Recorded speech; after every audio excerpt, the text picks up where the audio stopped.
फार फार वर्षांपूर्वी एका छोट्या गावात अर्जुन आणि त्याची धाकटी बहीण प्रिया राहत होते. ते दोघे खूप साहसी होते आणि त्यांना नवीन गोष्टी शोधायला आवडायच्या. त्यांच्या गावात एक जुनी आख्यायिका होती की गावाजवळच्या घनदाट जंगलात एक प्राचीन खजिना लपलेला आहे. एक दिवस त्यांना त्यांच्या आजोबांच्या जुन्या पुस्तकात एक रहस्यमय नकाशा सापडला. हा नकाशा त्या प्राचीन खजिन्याकडे जाण्याचा मार्ग दाखवत होता. अर्जुन आणि प्रियाने खजिना शोधायला जाण्याचा निर्णय घेतला.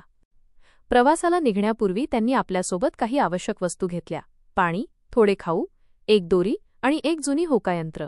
नकाशाचे रहस्य उलगडत ते घनदाट जंगलातून पुढे निघाले. त्यांना वाटेत अनेक अडचणी आल्या, पण त्यांनी धीर सोडला नाही.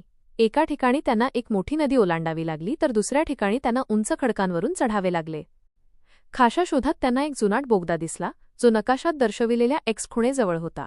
दोघांनीही धाडस करून त्या बोगद्यात प्रवेश केला. बोगदा खूप अंधारमय होता, पण प्रियाच्या हातातल्या कंदिलाच्या प्रकाशात ते मार्गक्रमण करत होते. शेवटी त्यांना बोगद्याच्या शेवटी एक मोठा दरवाजा दिसला.